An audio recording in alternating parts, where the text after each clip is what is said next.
जय हिंद मेरे प्यारे साथियों। आशा करता हूँ आप सभी बहुत अच्छे होंगे। तो अपनी मॉडर्न हिस्ट्री वाली जो सीरीज चली थी विपिन चंद्रा जी वाली, क्लास 12th की मॉडर्न हिस्ट्री, इसका ये लेक्चर नंबर 17 है।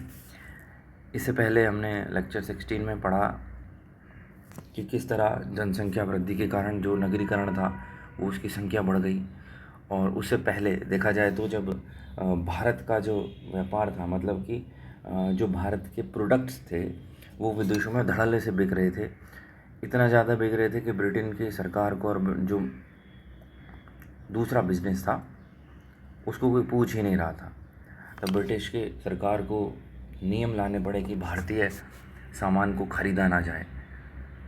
फिर हमने देखा कि एक महिला को, जिसके पास भारतीय रुमाल मिला था सिर्फ एक, तो उसके ऊपर काफ़ी भारी जुर्माना भी लगाया गया था। तो इस तरह से भारतीय व्यापार को कम करने और विदेशी व्यापार को बढ़ाने के लिए तरह तरह के तरीके अपनाए गए, तरह तरह के नियम कानून लाए गए ताकि भारतीय व्यापार कम हो और विदेशी व्यापार बढ़े। मतलब कि ब्रिटेन का जो माल है वो विदेशों में बिके, भारत का माल विदेशों में और ब्रिटेन में बिकने के बजाय। फिर हमने देखा कि जनसंख्या बढ़, मतलब जैसे कारखाने वगैरह लग रहे थे, तो हमने देखा 1750 के आसपास तक ब्रिटेन में लगभग 50,000 से अधिक जनसंख्या वाले सिर्फ 2 ही नगर थे। और उसके बाद में जब फैक्ट्रीज़ लगनी स्टार्ट हो गई और अलग अलग तरह की फैक्ट्री, तब 1851 में इनकी संख्या 2 से बढ़कर 29 हो गई। तो 1750, 1850, 100 साल, तो 100 साल लगे। 100 साल में इनकी संख्या बढ़कर 29 हो गई, 2 से 29, 27 और नए नगर बस चुके थे। ठीक है, तो चलिए हम आगे देखते हैं। अब समाज में एकदम 2 नए वर्गों का उदय हुआ। एक वर्ग तो औद्योगिक पूंजीपतियों का था जो कारखानों के मालिक थे, और दूसरा वर्ग मजदूरों का था जो दैनिक मजदूरी पर अपनी श्रम शक्ति बेचते थे। पहले वर्ग का तो तेजी से विकास हुआ और वह अभूतपूर्व समृद्धि का उपभोग करने लगा, जबकि श्रम करने वाले गरीब मजदूरों को आरंभ में आंसू के घूंट पीने पड़े। वे अपने ग्रामीण वातावरण से उजाड़ दिए गए और उनकी परंपरागत जीवन पद्धति छिन्न भिन्न और नष्ट कर दी गई। अब उन्हें नगरों में रहना पड़ता था जो धूल धक्कड़ और धुएं से भरे हुए थे। उनके घरों में स्थान बहुत ही कम होता था और वे गंदगी से भरे होते थे। उनमें से अधिकांश को अंधेरे, धूप से वंचित गंदी बस्तियों में रहना पड़ता था। इन सब का मार्मिक वर्णन चार्ल्स डिकेंस ने अपने उपन्यासों में किया है। कारखानों और खदानों में काम के घंटे असहनीय सीमा तक लंबे होते थे। कभी कभी प्रतिदिन 14 से 16 घंटों तक काम करना पड़ता था। आप समझ रहे हैं, अंदाज़ा लगा पा रहे हैं उस समय के मज़दूरों की हालत। अब ये बात उस समय की नहीं है, इस समय के जो अब चल रहा है, आज के मज़दूरों की भी यही हालत है। मज़दूर, किसान लोग, सबकी यही हालत है। तब से अब तक कुछ कुछ नया बदला नहीं है। ठीक है, कोई बदलाव नहीं आया है। जो अमीर लोग हैं, बिजनेसमैन हैं, वो और मालदार होते जा रहे हैं। कुछ लोग जिनको पास 1 करोड़ की संपत्ति थी तो बहुत ही जल्द 1 से 100 करोड़ बन गए, लेकिन मतलब अमीर लोग और अमीर हो गए और गरीब लोग और गरीब हो गए। आज की डेट में वही हालात है। चलिए खैर देखते हैं। मजदूरी बहुत ही कम थी। स्त्रियों और बच्चों को भी इतनी इतनी ही कड़ी मेहनत करनी पड़ती थी। कभी कभी 4-5 वर्ष के बच्चों को भी कारखानों और खदानों में लगा दिया जाता था। जैसे गुलामी वाला जीवन। एक मजदूर का जीवन आमतौर पर गरीबी, कड़ी मेहनत, बीमारियों और कुपोषण का जीवन होता था। केवल 19वीं सदी के उत्तरार्ध में ही उनकी आमदनी में थोड़ा बहुत वृद्धि हो सकी, जो 19वीं सदी के उत्तरार्ध। ठीक है, हुआ क्या कि उद्योगपतियों के एक शक्तिशाली वर्ग के उदय ने भारतीय प्रशासन और इसकी नीतियों पर गहरा प्रभाव डाला। जो भारत का प्रशासन था, उसकी नीतियाँ वगैरह थी। क्यों? देखो, पहले सिर्फ एक ही कंपनी थी, ईस्ट इंडिया कंपनी नहीं। वही राजनीतिक, वही जो है फाइनेंस वाले मुद्दे, वही व्यापार वाले, मतलब सारी चीज़ें इसी के प्रभाव में थी। एकमुश्त इसी का अधिकार था। विदेशी जो थे, पुर्तगाली वगैरह या मुग़ल वुग़ल, ये सब, या भारत के जो भी राजा वाजा थे, उन सबको इन्होंने मार दिया था या दबा दिया था। तो ये अकेले बच गए थे। लेकिन उसके बाद क्या हुआ, जब सरकार ने, ब्रिटेन की सरकार ने बाकी लोगों को भी बिजनेस करने की परमिशन दे दी, तब सभी लोग बिजनेस कर रहे थे। तो उद्योगपतियों का एक बहुत ही शक्तिशाली वर्ग जो उभर कर आया। साम्राज्य में इस वर्ग की दिलचस्पी ईस्ट इंडिया कंपनी की दिलचस्पी से बहुत भिन्न थी। जो ईस्ट इंडिया कंपनी के इंटरेस्ट थे, इनका इंटरेस्ट उससे अलग था। भारतीय दस्तकारों के निर्यात पर एकाधिकार होने से या भारतीय धन के सीधे सीधे दोहन से इस वर्ग को कोई लाभ नहीं मिला। जब इस वर्ग की संख्या शक्तिशाली और इसके राजनीतिक प्रभाव में वृद्धि हुई तो वह कंपनी के व्यापारिक एकाधिकार पर चोट करने लगा, क्योंकि इस वर्ग का मुनाफा व्यापार नहीं बल्कि कारखानों से उत्पन्न उत्पादन की देन था। जो मतलब व्यापार की बजाय जो कारखानों के उत्पादन की देन था इस वर्ग का जो मुनाफा था। इसलिए वह तैयार भारतीय माल के आयात को नहीं बल्कि अपने माल का भारत को निर्यात तथा भारत से कपास जैसे कच्चे मालों के आयात को प्रोत्साहन देना चाहता था। अब वो जो शक्तिशाली वर्ग था, जो इससे पहले ईस्ट इंडिया कंपनी थी, वो तो भारत के माल को जो है बेचती थी, ठीक है।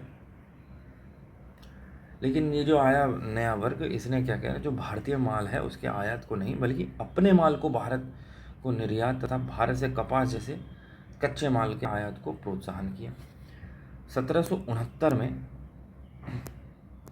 ब्रिटिश उद्योगपतियों ने एक कानून बनवाकर कंपनी को इस बात के लिए बाध्य कर दिया कि वह प्रति वर्ष 3,80,000 पौंड से अधिक मूल्य के ब्रिटिश कारखानों के माल का निर्यात करें। हालांकि इस सौदे में कंपनी को बहुत घाटा हुआ। वर्ष 1793 में उन्होंने कंपनी को मजबूर किया कि वह अपने जहाज़ों में उन्हें प्रतिवर्ष 3,000 टन माल ढोने की छूट भी दें। अब देखो, हर चीज़ का समय होता है, हर सभी चीज़ों को ग्राफ ना इस तरीके से चलता है। शुरू में आपने देखा हो ब्रिटिश ईस्ट इंडिया कंपनी का ग्राफ इस तरीके से था, वो पीक पर चढ़ रही थी। अब पीक पर पहुंचने के बाद अब आप देखो उसको भी वही चीज़ें नए नए कानून नियम बनाकर अपने ही देश के अंदर उसका भी अब पतन स्टार्ट हो गया। बाकी बिजनेसमैन जो थे वो लोगों को भी तो बिजनेस करना था ना। पहले तो भाई ईस्ट इंडिया कंपनी अकेले बिजनेस कर रही थी, ठीक है, तो बाकी लोग क्या मूंगफली झेल रहे थे। अब उन्होंने कहा कि अब बहुत हुआ, अब हमें भी बिजनेस करना है। तो इस तरीके से उन्होंने अलग अलग नियम बनवाए। फिर हुआ क्या, पूर्वी देशों खासकर भारत को 1794 में 156 पौंड के ब्रिटिश सूती कपड़ों का निर्यात हुआ, मगर 1813 तक यह निर्यात बढ़कर 1,10,000 पौंड का अर्थात लगभग 700 गुना हो गया था। अब देखो कितने सालों में, 13 साल ये और 6 साल ये, 13 से 19 सालों में 700 गुना बढ़ चुका था व्यापार। लेकिन यह बढ़ोतरी भी लंकाशायर के उद्योगपतियों की आशा से कम सिद्ध हुई, जो अब भारत में अपना निर्यात बढ़ाने के नए नए तरीके ढूंढने लगे। जैसा कि आर.सी. दत्त ने 1901 में अपनी प्रसिद्ध पुस्तक the economic history of India में आगे चलकर लिखा कि 1812 की पार्लियामेंट्री सेलेक्ट कमेटी के प्रयास का उद्देश्य यह पता लगाना था कि उनकी भारतीय कारखानेदारों की जगह ब्रिटिश कारखानेदारों को कैसे दी जाए। जो भारतीय कारखानेदार थे, भारत के अंदर जो बिजनेस कर रहे थे, कारखाने थे, उनकी जगह ब्रिटिशों को कैसे दी जाए, ब्रिटिश कारखानों को कैसे दी जाए। 1812 का पार्लियामेंट्री सेलेक्टर कमेटी जो बनी थी उसका मेन गोल ही ये था। फिर क्या हुआ कि भारतीय उद्योगों की कीमत पर ब्रिटिश उद्योगों को कैसे प्रोत्साहित किया जाए, ये भी उनका गोल था। ये जो भारतीय उद्योग थे वो तो वही सस्ते में मिल जाते थे फिर, और ब्रिटिश वाले थोड़े महंगे मिलते थे। सभी जगह कब्जा भारतीय उद्योगों में चीज़ों का था, प्रोडक्ट्स का। भारतीय प्रोडक्ट्स मतलब हर जगह कब्जा किए हुए थे, ठीक है। अच्छा, इसका मतलब ज़्यादा चौड़ा होने की ज़रूरत नहीं है कि भारतीय प्रोडक्ट है तो भारतीय लोगों को फ़ायदा मिलेगा, नहीं। जो भारतीय प्रोडक्ट थे उसमें भी सिर्फ मजदूर वर्ग के लोग भारतीय होंगे, जो बड़े बड़े बिजनेसमैन थे वो सभी विदेशी थे। ईस्ट इंडिया कंपनी को पूर्वीय व्यापार पर कंपनी के एकाधिकार को और भारत के राजस्व और निर्यात व्यापार पर नियंत्रण के जरिए कंपनी की शोषण पद्धति को ब्रिटिश कारखानेदार अपनी आकांक्षाओं की पूर्ति में प्रमुख बाधा समझते थे। जो कंपनी की शोषण पद्धति थी उसको, और पूर्वी व्यापार पर कंपनी का एकाधिकार था इस चीज़ को। तो ये कुछ पॉइंट्स थे जिसमें क्या हुआ कि जो ब्रिटिश वाले और बिजनेसमैन हुए और कारखानेदार हुए, जो ब्रिटिश के और बिजनेसमैन थे, वो इस चीज़ को अपने व्यापार में बहुत बड़ी बाधा समझते थे कि भाई ये कि इसी कंपनी का एकाधिकार है, ठीक है, और ये जनता का शोषण कर रही है। अब वो क्या 1793 से 1813 के बीच उन्होंने कंपनी तथा उसके व्यापारिक विशेषाधिकारों के खिलाफ एक शक्तिशाली अभियान चलाया। 1793 से 1813 के बीच जो बाकी बिजनेसमैन थे उन्होंने कंपनी के खिलाफ अभियान चला दिया, और अंततः हुआ क्या, 1813 में भारतीय व्यापार पर उसका एकाधिकार समाप्त कराने में वे सफल रहे। अब मैंने जैसा बताया कि जो कंपनी का ग्राफ था वो इस तरीके से चला, पहले उठा फिर इसका अब गिरने लगा ग्राफ, और फाइनली 1813 ईस्वी तक कंपनी का जो एकाधिकार था वो समाप्त हो गया। इस घटना के बाद भारत के साथ ब्रिटेन के आर्थिक संबंधों का एक नया युग शुरू हुआ। खेतीहर भारत को अब औद्योगिक इंग्लैंड का आर्थिक उपनिवेश बनना पड़ा। जो पहला खेतीहर भारत था, मतलब खेती करते थे लोग, यहाँ किसान प्रधान देश रहा है हमारा देश भारत, तो उसको अब औद्योगिक इंग्लैंड का आर्थिक उपनिवेश बनना पड़ा। भारत सरकार ने अब मुक्त व्यापार अर्थात ब्रिटेन माल के अबाध भारत प्रवेश की नीति अपनाई।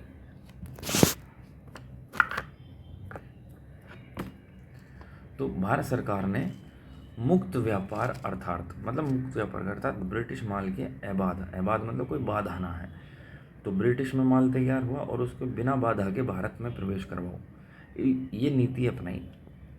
इसके बाद भारत सरकार लिख रहा है यहाँ पर, देखना भारत सरकार, भारत सरकार का मतलब है ब्रिटिश की जो भारत में सरकार थी। भारतीय दस्तकारों को का अब ब्रिटेन के मशीनों से बने माल के साथ भयानक और असमान प्रतियोगिता का सामना करना पड़ा तथा वे नष्ट होने लगी। जो भारत की दस्तकारियाँ थी वो अब धीरे धीरे नष्ट होने लगी। क्यों? क्योंकि नियम सारे वैसे बन गए ब्रिटिश के माल को बेचने के, तो ब्रिटेन की जो मशीनों से बने हुए माल थे वो अच्छी क्वालिटी के आने लगे, ठीक है। तो धीरे धीरे जो भारत के दस्तकार थे वो उनका काम नष्ट होने लगा, ठीक। भारत में ब्रिटिश माल बिना किसी शुल्क के या मामूली आयात शुल्क के साथ आने लगा। आप देखिए 1813 से इस चीज़ की शुरुआत हुई, 1813 से। उससे पहले क्या होता था कि भारत में माल बनाते थे, ठीक है, और मैं कुछ अलग तरीके, मान लो ये इंडिया है, ठीक है, इसके अंदर ये गरीब वर्ग है, भारतीय लोग जो थे, ये ब्रिटिशर्स कंपनी के लोग हैं, इन्होंने कहा भाई माल तैयार करो। इन सब ने माल तैयार किया, इन सब ने ये माल बनाया, ये माल को इन लोगों के द्वारा बाहर विदेशों में बेचा गया, ये विदेश हो गया, ठीक है। अब इसका जो भी मुनाफा हुआ वो किसने कमाया? वो इन लोगों ने कमाया, कंपनी ने कमाया, ठीक है, इन लोगों ने। लेकिन इन लोगों ने उस मुनाफे से ये जो लोग बना रहे थे, मजदूर वर्ग था, इनका कोई प्रॉफिट नहीं किया, इनका तो शोषण ही करते रहे। माल इनसे बनवाया, बाहर बेचा, सारा मुनाफा खुद ने कमाया, ठीक है। तो वो इस तरीके से अब, लेकिन क्योंकि बना रहे तो इनको कुछ ना कुछ तनख्वाह या मजदूरी तो देते थे, वो देते रहे, लेकिन मोटा प्रॉफिट तो ये खुद ही लेते रहे, ठीक। अब हुआ क्या, ब्रिटेन आया, अब ब्रिटेन मैदान में आया कि भाई तुम जो है बाहर बेच रहे हो। अब 1813 में ये बिल भी पास हो गया कि भाई सिर्फ कंपनी का एक अधिकार ख़त्म करो और भारत का माल बाहर बेचने के बजाय बाहर का माल भारत में बेचो।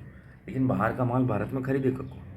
ये लोग तो, आम जनता तो वैसे ही त्रस्त हुई पड़ी थी, लेकिन मजबूरी में इन लोगों को खरीदना पड़ता था, ठीक है, क्योंकि भाई ज़रूरतें भी तो हैं। तो ब्रिटेन का माल फिर भारत आने लगा, ठीक है। तब भी किसने प्रॉफिट कमाया? ब्रिटेन के लोगों ने। इन लोगों ने ख़रीदा, ये बेचारे गरीब तो थे ही ऑलरेडी, इन लोगों ने ख़रीदा, लेकिन प्रॉफिट ब्रिटेन ने कमाया, ठीक है। तो कुछ इस तरीके से चल रहा था। अब आप देखिए यही पॉलिसी आज भी चल रही है।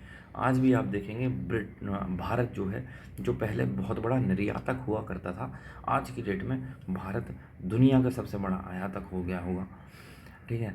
इसके अलावा भारत के अंदर आप देखिए सभी, हर कोई डेटा सेंटर भारत में लगा लो, कोई वैक्सीन का एक्सपेरिमेंट करना है भारत में कर लो, कोई और एक्सपेरिमेंट करना है भारत में कर लो, इंसानों को पागल बनाना है भारत में बना लो। लेकिन इसमें गलती किसी, इसमें भारत की जनता की गलती है। खैर चलो, ये तो अलग मुद्दे हैं, राजनीतिक मुद्दे। बहरहाल भारत की स्थिति आज भी वैसी ही है जैसी पहले थी, बल्कि बल्कि क्या यार, वही है, भारत देश सो कॉल्ड ही आज़ाद हुआ है, मुझे तो ऐसा लगता है।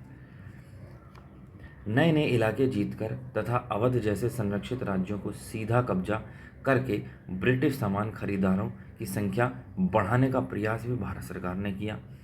अनेक ब्रिटिश अधिकारियों, राजनीतिक नेताओं तथा व्यापारियों ने जमीन की लगान घटाने की पैरवी भी की ताकि किसान बेहतर स्थिति में हों और विदेशी कारखानों में बना माल खरीद सकें। वही चीज़ कि मैंने अभी बताया था ना कि ये जो भारत के किसान थे, इनकी स्थिति तो वैसे ही दयनीय थी, इनके पास पैसा ही नहीं था। तो उसके लिए भी उन्होंने कुछ कुछ नियम लेकर आए कि भाई जो कि लगान है उसे घटा दो, लगान घटा दिया जाएगा तो जो है ब्रिटिश कारखानों में बना माल भारत के लोग तब खरीद पाएंगे, उनको थोड़ा पैसा बचेगा। तो अल्टीमेटली जाना वो पैसा ब्रिटिशर्स के पास ही है। उन्होंने क्या किया, भारत के पश्चिमीकरण का समर्थन भी किया ताकि अधिकाधिक भारतीयों में पश्चिमी मालों के प्रति रुचि का विकास हो सके।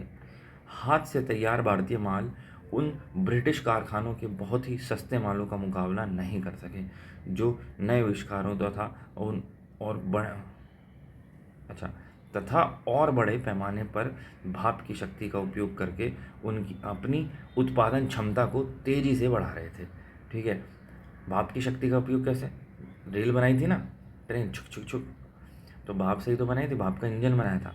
कोई भी सरकार अगर केवल भारतीयों के हितों की शुभचिंतक होती तो वह ऊंचे आयात शुल्क लगाकर भारतीय उद्योगों का संरक्षण कर देती और इस प्रकार जो समय मिलता उसमें पश्चिम से नई तकनीकों का आयात कर चुकी होती। 18वीं सदी में ब्रिटेन ने अपने उद्योगों के लिए यही किया। 18वीं सदी में ब्रिटेन ने अपने उद्योगों के लिए यही किया कि ब्रिटेन से जो निर्यात हो रहा है उस पर शुल्क घटा दो और ब्रिटेन में जो आयात हो रहा है उस पर शुल्क बढ़ा दो और अपनी मशीनें बाहर से खरीद लो। यही तो करा। उस समय फ्रांस, जर्मनी, संयुक्त राज्य अमेरिका यही कर रहे थे, सभी राज्य यही कर रहे थे, तो ब्रिटेन ने भी यही किया। अनेक दशकों बाद सोवियत संघ और जापान ने भी यही किया। विदेशी शासकों ने केवल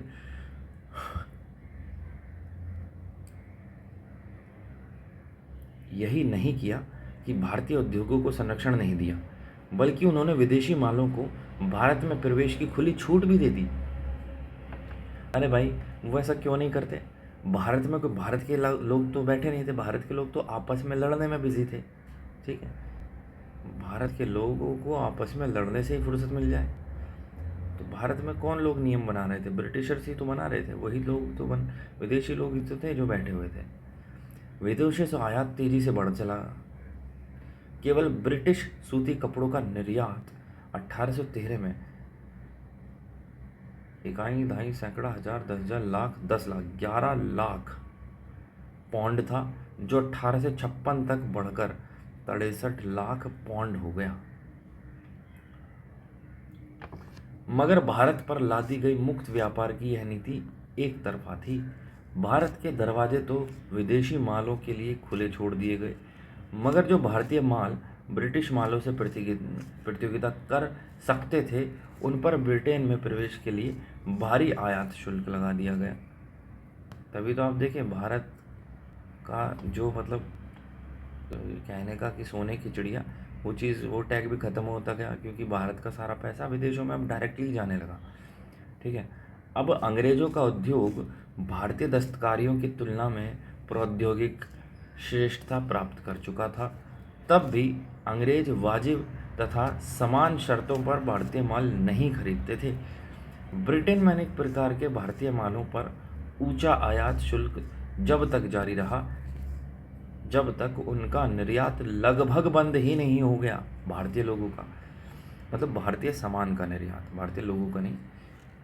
उदाहरण के लिए 1824 में भारत के मोटे सूती कपड़ों पर आयात शुल्क की दर 67.5% तथा भारतीय मलमल पर 37.5% थी। ब्रिटेन में प्रवेश के लिए भारतीय चीनी पर जो शुल्क लगता था वह उसकी लागत के 3 गुने से भी अधिक होता था। कुछ मामलों में इंग्लैंड में यह शुल्क 400% से भी अधिक हो गया। इस प्रकार प्रतिबंध मूलक शुल्क तथा मशीन उद्योग के विकास के परिणाम स्वरूप दूसरे देशों के लिए भारत का निर्यात तेजी से गिर गया। ब्रिटिश व्यापारिक नीति की बेईमानी का वर्णन ब्रिटिश इतिहासकार H विल्सन ने इन शब्दों में किया। देखो यार, किसी की भी बेईमानी का वर्णन कर दिया हो ब्रिटिश इतिहासकार ने ब्रिटिश व्यापारिक नीतियों का। अब ये बेईमानी का वर्णन, यह बात साक्ष्य में कही गई है कि उस समय तक भारत के सूती और रेशमी माल इंग्लैंड में तैयार मालों की तुलना में 50 से 60% कम कीमत पर बेचकर मुनाफा कमाया जा सकता था। जो भारत के सूती और रेशमी माल थे वो इंग्लैंड के माल की तुलना में 50% बेचो तब भी मुनाफा कमाया जा सकता था। इसलिए परिणाम स्वरूप भारतीय मालों पर उनकी कीमतों की 70 से 80% तक शुल्क लगाकर इंग्लैंड के मालों को संरक्षण देना आवश्यक हो गया है। अगर ऐसा न होता और अगर ऐसे प्रतिबंधक मूलक शुल्कों और आदेशों का उपयोग न किया जाता तो पैसेले तथा मॉनचेस्टर के कारखानों अपने आरंभ काल में ही बंद हो चुके होते। पैसेले और मैनचेस्टर ये इंग्लैंड के अंदर ब्रिटेन की सरकार के संरक्षण में, मतलब ब्रिटेन के अंदर बने हुए कारखाने थे जो ब्रिटेन के उद्योगपति चला रहे थे। वो अपना माल वहाँ तैयार करते और भारत में लाकर बेचते थे। ठीक है, अब यार कुछ भी आप कर लो, भारत का माल भी यदि बाहर निर्यात होता, जो कि बंद हो गया था, लेकिन यदि वो भी निर्यात होता तब भी भारतीय लोगों को तो कुछ मिलता ही नहीं, तब भी तो कंपनी वालों को मिलता, ब्रिटिशर्स को। और भाप की शक्ति का उपयोग करके भी उसको शायद दोबारा आरंभ नहीं किया जा सकता था। उनका जन्म भारतीय कारखानेदारों का बलिदान देकर ही संभव हो सका। अगर भारत स्वतंत्र होता तो वह भी बदले की कार्यवाही करता। आ गई वही बात जो अभी जिक्र कर रहे थे हम लोग कि भाई भारत स्वतंत्र था ही नहीं, भारत के लोगों को तो कुछ नियम कानून बनाने की शक्ति थी नहीं ना उनके पास, तो भी वह बदले की कार्यवाही करता, ब्रिटिश मालों पर प्रतिबंधक मूलक शुल्क लगाता और इस तरह अपने उत्पादक उद्योग को नष्ट होने से बचा लेता। पर उसे आत्मरक्षा का यह कदम उठाने की अनुमति नहीं थी और वह विदेशियों की दया का मोहताज था। बिना कोई शुल्क चुकाए ब्रिटेन के माल उस पर लाद दिए गए और विदेशी कारखानेदारों ने राजनीतिक अन्याय का सहारा लेकर अपने उन प्रतियोगियों को दबाए रखा और अंततः उनका गला घोट दिया, जिनके साथ बराबरी की शर्तों पर वे प्रतियोगिता नहीं कर सकते थे।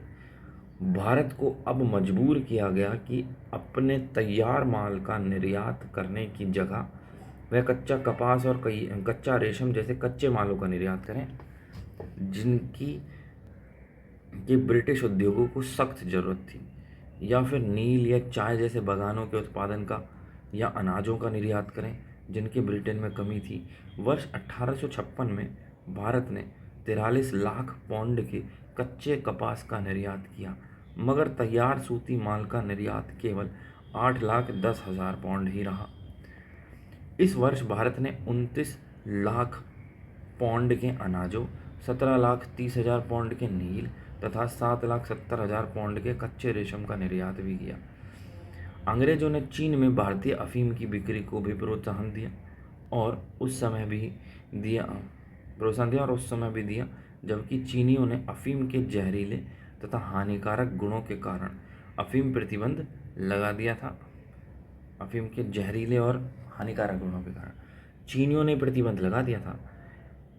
पर इस व्यापार से ब्रिटिश व्यापारियों को भारी मुनाफा तथा कंपनी द्वारा नियंत्रित भारतीय प्रशासन को भारी राजस्व मिलते थे।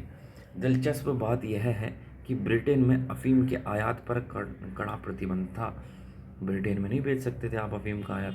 चीनियों ने भी प्रतिबंध लगाने की पुरजोर कोशिश करी और लगा भी दिया। 19वीं सदी का अंत भारत का निर्यात मुख्यतः कच्चे कपास, जूट और रेशम, तिलहन, गेहूं, खालों और चमड़ों तथा नील और चाय तक ही सीमित था। इस तरह 1813 के बाद ईस्ट इंडिया कंपनी की व्यापारिक नीति का निर्धारण ब्रिटिश उद्योग की आवश्यकताओं के अनुसार होने लगा। ये भारत नाम ही जुड़ा हुआ है, इसके अलावा भारत का मतलब यहाँ ईस्ट इंडिया कंपनी ही है कि ईस्ट इंडिया कंपनी के जो भारत में कारखाने थे वो बंद होने लगे और ब्रिटिश कारखाने जो कि ब्रिटेन के अंदर लगे हुए थे वो तो धड़ल्ले से चलने लगे।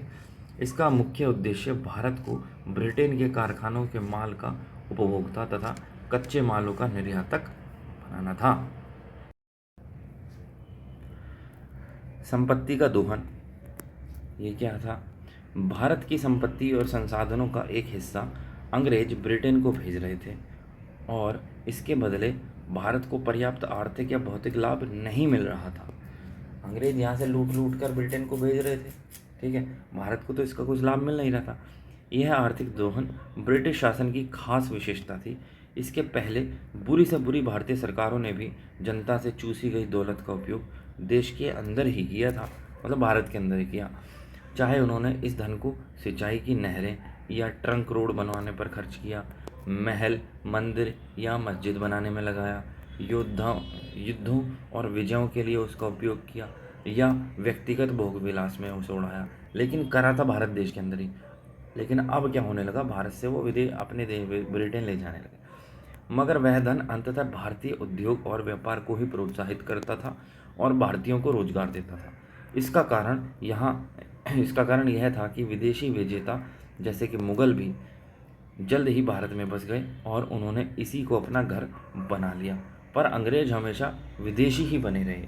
भारत में काम कर रहे या व्यापार कर रहे लगभग सभी अंग्रेज ब्रिटेन वापस जाने की योजना बनाते रहते थे। भारत की सरकार पर नियंत्रण विदेशी व्यापारियों की एक कंपनी का और ब्रिटिश की सरकार का था। जो भारत पर सरकार थी ना, उस पर वो तो नाम की सरकार थी, कंट्रोल तो विदेशी व्यापारी कंपनियों का ही था, ठीक है, या ब्रिटिश की सरकार का। परिणाम स्वरूप भारतीय जनता से प्राप्त करों और आय का बहुत बड़ा हिस्सा अंग्रेज भारत में नहीं बल्कि अपने देश ब्रिटेन में खर्च करते थे। जो भारत की जनता से टैक्स वैक्स लिया इन्होंने, ठीक है, या जो भी इनकम हुई उसका बहुत बड़ा हिस्सा वो लोग अपने देश ब्रिटेन में खर्च करते थे। ब्रिटेन से संपत्ति का यह दोहन 1757 में ही आरंभ हुआ और उसके बाद कंपनी के नौकर भारतीय शासकों, जमींदारों, व्यापारियों और साधारण जनता से झटक कर जमा करी गई बेपनाह दौलत अपने देश ले जाने लगे। 1758-1765 के बीच उन्होंने लगभग 60 लाख पौंड की दौलत विदेश भेज दी। वर्ष 1765 में बंगाल के नवाब को जमीन की कुल जितनी मालगुजारी प्राप्त हुई उसकी यह रकम 4 गुना से भी ज़्यादा थी। इस भयानक दोहन में कंपनी के व्यापारिक मुनाफे शामिल नहीं थे। ये तो दोहन वो था जो भारत के लोगों से दोहन कर लिया, इसके अलावा जो कंपनी को व्यापारिक मुनाफा हुआ वो तो अलग था। और यह कमाई भी प्राय गैर कानूनी कमाई से कम नहीं होती थी। 1765 में कंपनी ने बंगाल की दीवानी प्राप्त कर ली और इस तरह राजस्व पर उसका नियंत्रण स्थापित हो गया। जल्द ही कंपनी ने अपने नौकरों से भी बड़े पैमाने पर प्रत्यक्ष दोहन की व्यवस्था खड़ी कर ली थी। ये सब कंपनी कर रही थी, ब्रिटिश ईस्ट इंडिया कंपनी, जिसको ये अभी हमने ऊपर पढ़ा भारत सरकार या भारत का माल बाहर बेचना बंद हो गया था, तो ये सब भारत का नहीं था, वास्तव में वो कंपनी का था, ठीक है। उसका मुनाफा तो कंपनी रखती थी, भारत के लोगों को तो 2-4 छींटें मिलती थी। वह बंगाल के राजस्व से ही भारतीय माल खरीदकर उनका निर्यात करने लगी। इन खरीदों की पूंजी निवेश कहा जाता था। जो ये खरीद थी उनको पूंजी निवेश कहा जाए। पूंजी निवेश का मतलब होता पूंजी का निवेश करना, इन्वेस्ट करना, ठीक है। इस तरह इन पूंजी निवेशों के रूप में बंगाल का धन इंग्लैंड भेजा जाता था। मिसाल के लिए 1765 से 1770 के बीच कंपनी ने मालों के रूप में लगभग 40 लाख पौंड का धन बाहर भेजा, तो बंगाल मात्र के राजस्व का लगभग 33% था। जब 1765-70 के बीच में कंपनी ने मालों के रूप में 40 लाख पौंड का धन बाहर भेज दिया था, अब ये जो 40 लाख पौंड है वो सिर्फ बंगाल की ही यदि हम बात करें तो बंगाल मात्र के राजस्व का लगभग 33%, अकेले बंगाल का 33% था वो लगभग। ठीक है। 18वीं सदी के अंत तक भारत की राष्ट्रीय आय का लगभग 9% बाहर भेजा जा रहा था, पर वास्तविक दोहन और भी अधिक था। जो भारत की राष्ट्रीय आय थी उसका लगभग 9% तो बाहर भेज रहे थे, लेकिन इससे अलग जो वास्तविक दोहन था वो और भी ज़्यादा था, क्योंकि अंग्रेज अधिकारियों के वेतनों और दूसरी आयों का तथा अंग्रेज व्यापारियों के व्यापारिक लाभों का एक बड़ा हिस्सा भी इंग्लैंड ही जाता था। कितना रह गया ये, चलो यहाँ तक करता है। इस दोहन के नतीजे में भारत का निर्यात उसके आयात से बढ़ गया। जो भारत का निर्यात था वो आयात से बढ़ गया, मगर इसका कोई लाभ भारत को तो मिला नहीं। हालांकि वार्षिक दोहन ही की ठीक ठीक रकम का हिसाब अभी तक नहीं लगाया जा सका है और इतिहासकारों में इसे लेकर मतभेद भी हैं, पर कम से कम 1757 से 1857 के बीच इस दोहन की वास्तविकता को ब्रिटिश अधिकारी बड़े पैमाने पर स्वीकार करते हैं। उदाहरण के लिए हाउस ऑफ लॉर्ड्स की सेलेक्ट कमेटी के अध्यक्ष और बाद में भारत के गवर्नर जनरल लॉर्ड एलनबरो ने 1840 में स्वीकारा कि भारत से आशा की जाती थी कि वह इस देश मतलब ब्रिटेन को प्रति वर्ष 20 से 30 लाख पौंड स्टर्लिंग के बीच कोई रकम भेजे और बदले में मामूली मूल्य के सैनिक भंडारों के अलावा किसी बात की आशा न करे। मद्रास के बोर्ड ऑफ रेवेन्यू के अध्यक्ष जॉन सुलिवन ने टिप्पणी की कि हमारी प्रणाली बहुत कुछ स्पंज की तरह काम करती थी, जो गंगा के तटों से सभी अच्छी चीज़ें सूख कर थेम्स के तटों पर निचोड़ देती है। मतलब गंगा के तटों का मतलब है भारत से लेकर के और अपने विदेश में उसको निचोड़ देती है। 1858 के बाद यह दोहन बढ़ता ही गया। हालांकि अब ब्रिटिश प्रशासक और साम्राज्यवादी लेखक इसकी सच्चाई से इनकार करने लगे। 19वीं सदी के अंत में यह दोहन भारत की राष्ट्रीय आय का लगभग 6% था। उसकी राष्ट्रीय बचत का लगभग 1/3 था। खासकर 18वीं सदी में और 19वीं सदी के आरंभ में, अर्थात ब्रिटिश के औद्योगिकरण के आरंभिक काल में भारत से बाहर ले जाए गए इस धन की ब्रिटेन में पूंजीवादी विकास के लिए पूंजी जुटाने में महत्वपूर्ण भूमिका रही। आप समझे, जो भारत से बाहर ले जाया गया ये धन जो था वो ब्रिटेन में जो पूंजीवाद का विकास हुआ, ब्रिटेन में अलग अलग फैक्ट्रियाँ खुली, ये सब चीज़ें जो हुई उसमें इसी धन की महत्वपूर्ण भूमिका रही जो भारत से गया था। ऐसा अनुमान लगाया गया है कि उस काल में दोहन की यह रस्म ब्रिटेन की राष्ट्रीय आय का लगभग 2% होती थी। अगर हम इस बात को ध्यान में रखें कि उस समय अपनी राष्ट्रीय आय का लगभग 7% ब्रिटेन उद्योग और कृषि में लगाता था, तो इस आंकड़े का महत्व समझ में आ सकता है। यातायात और संचार के साधन का विकास, ट्रेन वगैरह और ये सब चीज़ें जो बनाई, बस ये सब। तो चलिए इससे आगे का हम अगले लेक्चर में करते हैं। लेक्चर नंबर कौन सा, 18 चलेगा, है ना। आज के लिए इतना ही। जय हिंद, बहुत बहुत धन्यवाद।